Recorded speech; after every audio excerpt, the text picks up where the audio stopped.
Gift Nifty suggesting about 20 points higher or lower. So it could be a flat opening. We could consolidate in zone of 25,050 or so. Because 25,000 is an important support for the market, psychological support, and we have seen a good amount of put writing over there. So there's good scope for recovery in the market, and the global sentiments are also pretty positive.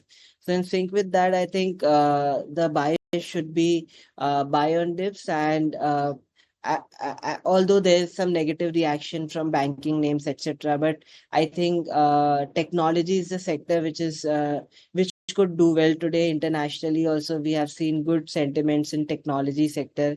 So I think this is the sector which could actually lift Nifty higher.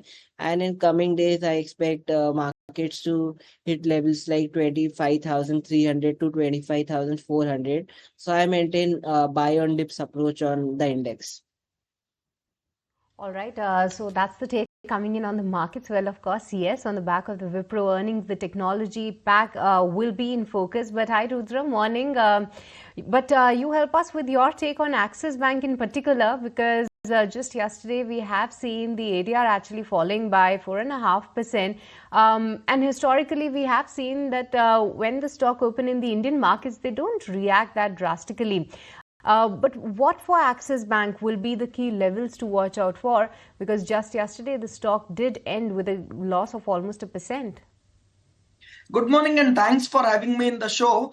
See, keeping aside the numbers of Axis Bank, which has definitely been a howler, look at the chart pattern, and the strong support at 1150 will get broken on the opening itself. Stock was already showing that clear signs earlier on chart, and now with these numbers, I feel the next support, which is very strong, comes only at 1050, which is around 100 points away from now and close to 8 to 10% kind of a correction.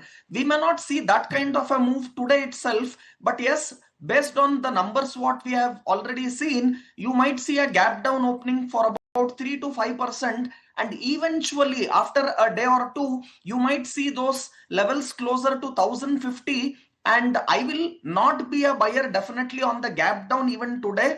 And if you want to buy it for your long-term portfolio, wait for those levels of 1000, 1050 and then take a call. And if I have to stay in private banks, definitely I will look at HDFC Bank and Kotak Bank. And for me, even mid-tier private banks are much better than the larger ones which has already moved.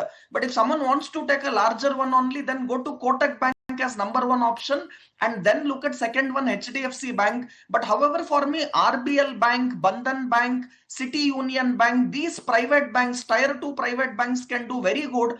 And in fact, given a blanket option, I will go for PSU banks, where stocks like, for example, SBI, Punjab National Bank, Canara Bank, there you have more valuation comfort, as well as on charts they are more stronger. So first it will be PSU banks. In that, SBI, Canara Bank, PNB. Next, it will be mid-sized private banks like your City Union Bank, Bandhan Bank, RBL Bank.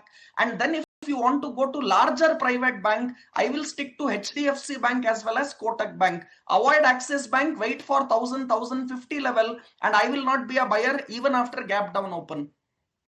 All right, so barring the private sector bank, look out for the public sector banking names that Rudra just highlighted. But with this, let's also get you some of the stock